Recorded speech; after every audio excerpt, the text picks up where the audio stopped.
काली नदी का बहाव देखिए कितना तेज सा हो रखा है। देखिए ना कितनी आसानी से हम नेपाल में पहुंच गए। अब एक दो बारिश से ही इतने बुरे हाल हो गए हैं। अभी न ऐसी जगहों पे ये पूरा ऊपर से फ्लड आया होगा। पहाड़ का बोझ महसूस सा होता है। मंजिल तो वही है जहां ख्वाहिशें थम जाएं। हमें तो लगा था कि काफी जल्दी पहुंच जाएंगे। हम नेपाल और भारत बॉर्डर पे ही राइड करेंगे। तो सुबह सुबह जैसे ही बाहर निकले तो आज बाहर का माहौल कुछ ऐसा है। चारों ओर पहाड़ों पे खूब सारा कोहरा लगा है।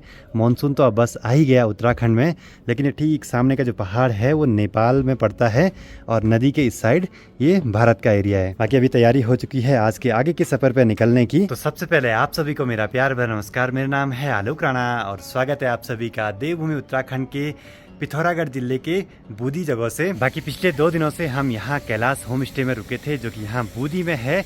यहाँ पे रहने खाने की पूरी व्यवस्थाएं आपको मिल जाएंगी आदि कैलाश ओम पर्वत यात्रा के दौरान। बाकी आज तो लगातार सुबह से चारों ओर एक कोहरा लगा हुआ है।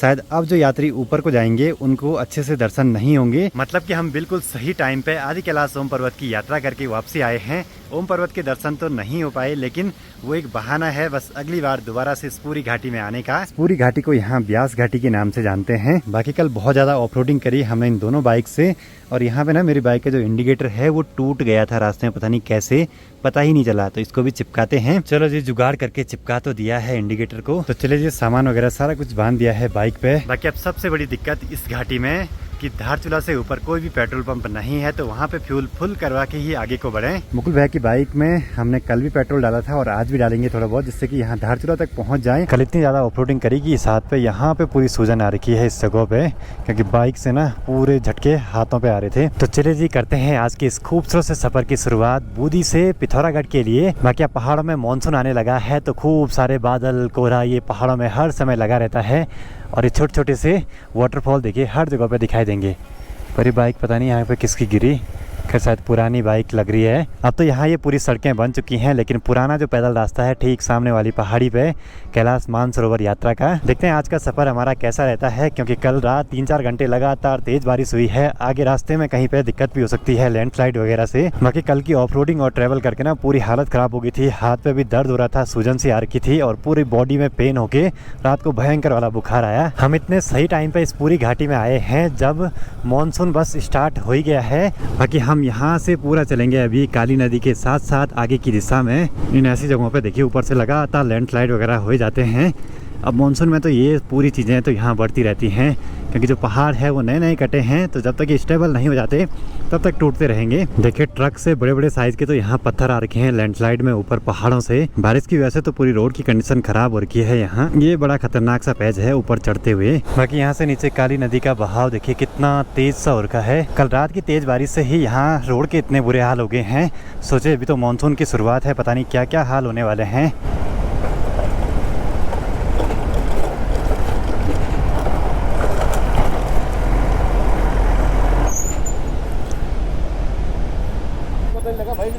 बाइक गिरी के? हाँ बाइक तो तुम्हें क्या लगा?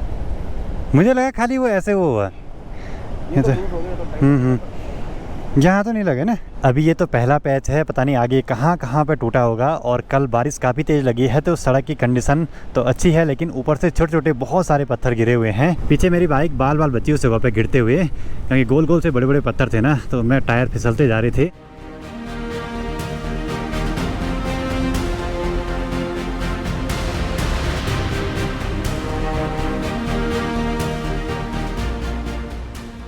कुछ जगहों पे ऊपर चट्टानों से सीधे पानी रोड में आ रहा है। बाइक वाला तो ढंग से भीग जाएगा मानसून में। ये देखिए पानी की बौछार यहाँ ऊपर तक आ रही है आज। मतलब कि नदी का जलस्तर इतना ज़्यादा बढ़ा हुआ है। इन बड़ी बड़ी चट्टानों के नीचे से जाने में पहाड़ का बोझ महसूस सा होता है। अजीब सी फीलिंग आती है उस टाइम पे। अब आर्मी वालों को तो सैल्यूट है, इन ऐसी जगहों पे रह के देश की सेवा करना, वो भी बिना ये सोचे कि मानसून लगेगा, ठंड पड़ेगी, गर्मी होगी, मतलब हर मौसम में देश की सेवा करनी है। और यहाँ से जौलजीबी तक लगातार हम नेपाल और भारत बॉर्डर पे ही राइड करेंगे। फटाफट चलो यहाँ से।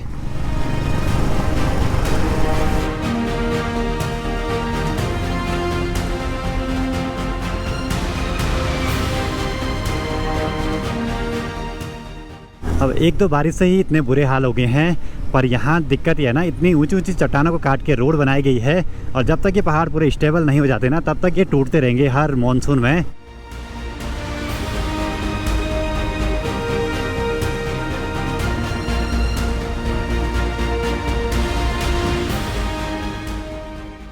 इतना सुनसान माहौल है कि गांव के छोटे छोटे बच्चे मस्त में से ब्रिज पे क्रिकेट वगैरह खेल रहे हैं। इस जगह का नाम है पांगला। अब जैसे जैसे हम नीचे को बढ़ रहे हैं तो थोड़ा थोड़ा गर्मी का एहसास भी हो रहा है और लग रहा है कि यहाँ ज्यादा बारिश नहीं लगी है। अभी ने ऐसी जगहों पे ये पूरा ऊपर से फ्लड आया होगा और इसी के ऊपर से रोड बना दी गई है। सफर में आगे बढ़ते हुए अभी पहुंचे हैं तवा घाट में। बाकी जिस रास्ते हम आ रहे हैं वो ब्यास घाटी है।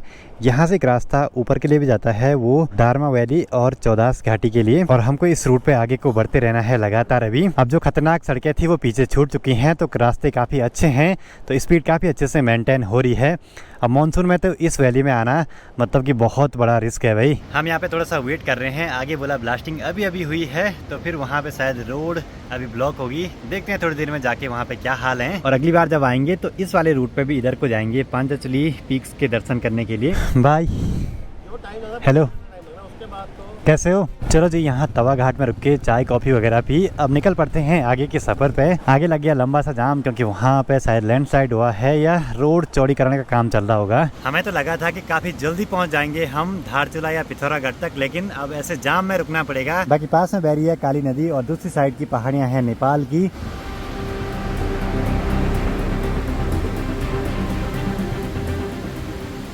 चलो जी, पूरे 1.5 घंटे यहाँ पे रुकने के बाद अब जाके जाम खुला है। अब पहले तो कोशिश करें कि मानसून के टाइम पे इन खतरनाक से पहाड़ों में नहीं आया जाए तो बढ़िया है, लेकिन अगर आना भी होता है तो ऐसे जाम के लिए तो तैयार रहना ही पड़ेगा। और खासकर जब ऐसे जेसीबी अगर रोड को साफ करता है तो आगे गाड़ियों को जाने देना चाहिए, तो थोड़ा सा रोड प्लेन हो जाती है टू व्हीलर के निकलने के लिए। ये देखिए जी, सामने का वाटरफॉल क्या गजब का दिखाई दे रहा है। अब मानसून के टाइम पे तो ऐसे वाटरफॉल दिखना बड़ी आम बात है यहाँ पहाड़ों में, पर शायद ये बनाया गया है खुद के द्वारा। ऊपर से टनल का पानी जा रहा है शायद। अब कहीं पे कीचड़ तो कहीं इतनी भयंकर वाली धूल, पूरे कपड़े खराब हो गए इस धूल से।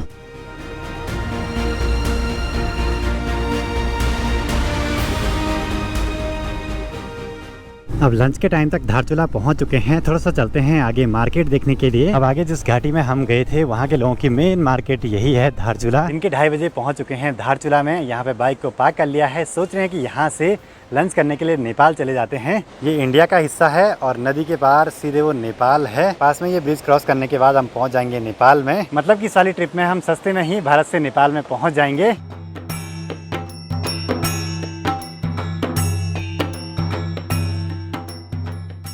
सिर्फ एक पुल क्रॉस किया और पहुंच चुके हैं हम नेपाल में। बाकी यहाँ आते ही खूब सारी दुकानें दिखी हैं जिनमें खूब सारे कपड़े वगैरह रखे हुए हैं। एक चीज़ में अंतर दिखा है कि इंडिया में सब चीज़ें हिंदी में लिखी गई हैं और यहाँ पूरी नेपाली में। अब यहाँ किसी के पास पता किया तो बता रहे हैं कि यहाँ वेज आइटम मिलना बहुत मुश्किल है। खैर देखते हैं क्या क्या मिल पाता है वेज में। बढ़ रहे हैं नेपाल की इन गलियों में आगे को, और पास में देखिए नेपाल के पुराने ज़माने के घर, पूरे पठाली मिट्टी और लकड़ी का इन पर काम रहता है।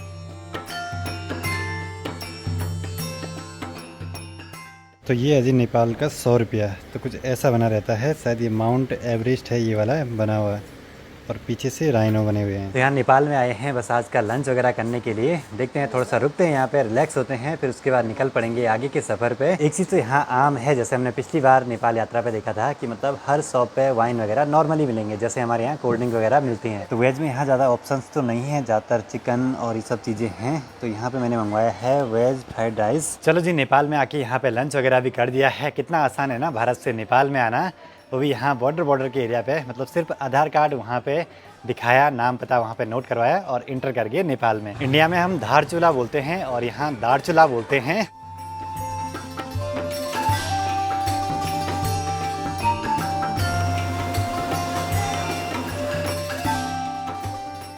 यहाँ पे नेपाल के बारे में बहुत सारी चीज़ें दर्शाई गई हैं और यहाँ पे बड़ा सा गेट है। देखिए ना कितनी आसानी से हम नेपाल में पहुँच गए, मतलब कि सिर्फ एक नदी क्रॉस करके ही नेपाल में आ गए। तो चले जी, शाम के 4 भी बज चुके हैं। अब धीरे धीरे निकल पड़ते हैं यहाँ से भी वापसी अपने भारत देश के लिए। अभी हम नेपाल में हैं, पुल क्रॉस करते ही सीधे भारत में पहुँच जाएंगे। और नदी का पानी बहुत ही ज़्यादा बढ़ गया है और मटमेला भी शायद ऊपर पहाड़ों में अभी भी खूब बारिश हो रही है। चलो जी, नेपाल से अपने देश भारत में एंटर कर लिया है। पार्किंग में यहाँ पे बाइक को पार्क करा था। 4 व्हीलर के लिए तो 50 रुपये है, लेकिन बाइक के लिए बिल्कुल फ्री। तो चले जी, आप निकल पड़े हैं धारचूला से पिथौरागढ़ की ओर, जो कि लगभग दिखा रहा है 93 किलोमीटर के आसपास। यहाँ पे तो 96 दिखा रहा है पिथौरागढ़। बाकी अब दोबारा जरूर से आएंगे धारचूला और इस पूरी वैली में। चलो जी, अब यहाँ से फ्यूल भरवाने के बाद मुकुल भैया मेरी बाइक चलाएंगे और मैं चलाऊंगा इनकी हिमालयन। इस बार की ट्रिप में मुझे थोड़ा सा एहसास तो हुआ है कि अपनी बाइक में जरा पावर कम है इन खड़े खड़े पहाड़ों के हिसाब से, क्योंकि कहीं कहीं पर रोड इतनी गंदी है ना कि कि वहाँ पे बाइक चढ़ने में जरा दिक्कत तो करती है। आगे बढ़ते हुए ये वाली मार्केट है बलुआ कोट करके। आगे इस ट्रक पे सही लाइन लिखी हुई है, रास्ते कहाँ खत्म होते हैं जिंदगी के सफर में, मंजिल तो वही है जहाँ ख्वाहिशें थम जाएं। बाकी आजकल पूरी राइड से इतनी ज़्यादा थकान लग जाती है कि रात को वीडियो एडिटिंग तक नहीं हो पाती है। और साथ ही मेरे लैपटॉप का स्टोरेज भी भर गया क्योंकि इतना ज़्यादा रिकॉर्ड हुआ कि क्या ही बोले भाई। तो फिर अब घर जाके आराम से वीडियो एडिटिंग करेंगे और जो भी रिकॉर्डिंग है वो मेमोरी कार्ड में ही रहने देंगे। सफ़र में थोड़ा सा और आगे बढ़ते हुए अभी हम पहुँचे हैं जौल जीबी में, जहाँ पे कि काली और गोरी नदी दोनों का संगम होता है। यहाँ एक फेमस सा मेला भी लगता है। अब यहाँ से अगर सीधे आगे जाएंगे तो मुनस्यारी 67, मदकोट 45, लेफ्ट को अगर जाएंगे तो हल्द्वानी 270 और पिथौरागढ़ 66 किलोमीटर की दूरी पे है। और ये नीचे है गोरी नदी जो कि आगे जाके काली नदी से मिल जाती है।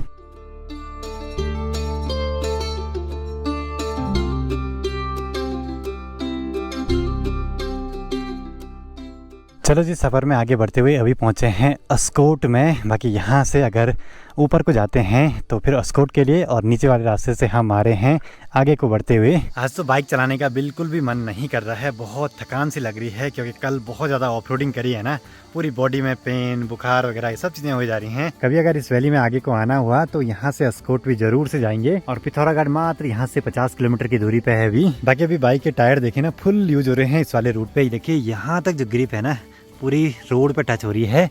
सेम ऐसे हाल हिमालयन के भी हैं, पूरा टायर जमीन पे लिटा लिटा के आ रहे हैं हम। रोड यहाँ कुमाऊं मंडल में मैंने बहुत ही बढ़िया देखी हैं, कहीं है तो पूरी खराब, लेकिन जहाँ पे हैं तो बहुत बढ़िया हैं। बाकी पहाड़ों में ऐसे पानी के स्रोत तो रहते ही हैं जिनसे कि पानी भर के आसानी से पी सकते हैं। पूरे ट्रिप पे कम से कम 500 रुपए का पानी लगना था, लेकिन लगभग 400 रुपए का मैंने आलोक भाई का पैसा बचा दिए।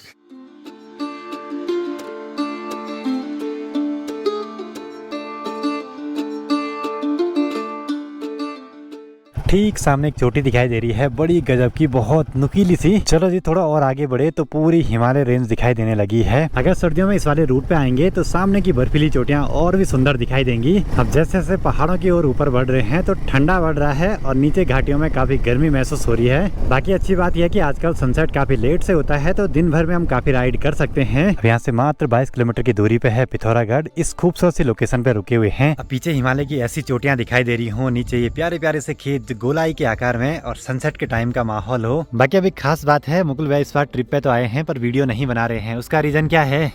कुछ नहीं भाई, काम के साथ में वीडियो नहीं हो पाता। तो फिर मतलब यूट्यूब छोड़ दिया कि? अभी के लिए तो है, कुछ टाइम के लिए। खैर काम भी जरूरी है क्योंकि यूट्यूब वीडियो बनाने में भी बहुत टाइम भी लगता है, मेहनत भी लगती है, दूर दूर तक ट्रैवल भी करना पड़ता है, खासकर ट्रैवल ब्लॉगर के लिए। चलो जी, गर्मा गर्म चाय भी आ चुकी है। इन खूबसूरत पहाड़ों के सामने ऐसे नज़ारे हों तो चाय का मजा तो और भी बढ़ जाता है फिर।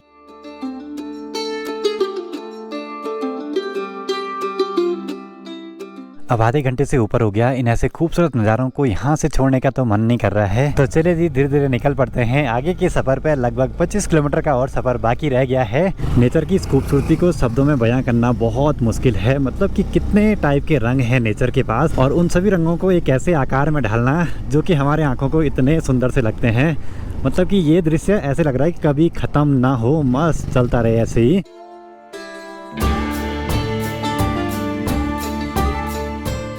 चलो जी, पिथौरागढ़ में पहुंच के एक बार बाइक की चेन ल्यूब और टाइट करवा देते हैं कल की राइड के लिए, क्योंकि कल हम सुबह सुबह निकल जाएंगे अपने आगे के सफ़र पे। तो बाइक के स्पार्क प्लग में भी दिक्कत आ रही है तो इसको भी ठीक करवा देते हैं। स्पार्क प्लग की कैप का ही रबर देखिए पूरा पिघल गया अंदर ही। स्पार्क प्लग से चिंगारी बाहर निकल रही थी, वो भी ठीक करवा दिया। अब कल की राइड के लिए कोई भी दिक्कत नहीं होने वाली है। चलो जी, पहुँच चुके हैं plaza hotel and banquet hall भी है यहाँ पे। जहाँ से शुरुआत करी वहीं पहुँच गए बिल्कुल सेफली। माननीय प्रधानमंत्री भारत सरकार पिथौरागढ़ भ्रमण के दौरान हम लोगों ने पूरा हमने मैनेज किया था। अच्छा, अपने वो दिए थे ना, कुछ साल का, साल भी नहीं पिछले साल का। चलो जी, आज भी इसी रूम में रुके हैं जिस रूम में हम परसों रुके थे। बाकी आज का भी ये सफ़र हमारा बहुत बढ़िया रहा, बहुत सारी चीज़ें देखने को मिली, जानने को मिली, और पहुंच चुके हैं अभी पिथौरागढ़ में। कल यहाँ से आगे का सफ़र घर के लिए तय करेंगे, देखते हैं आगे आगे क्या होता है। तो अब इस वीडियो को भी यहीं पे क्लोज करते हैं। वीडियो पसंद आए तो इसको लाइक कीजिए, कमेंट कीजिए और अपने दोस्तों के साथ शेयर कीजिए। मैं आलोक राणा मिलता हूँ आपसे अगली नई वीडियो में। तब तक के लिए जय हिंद, जय भारत, जय देवभूमि उत्तराखंड, हर हर महादेव।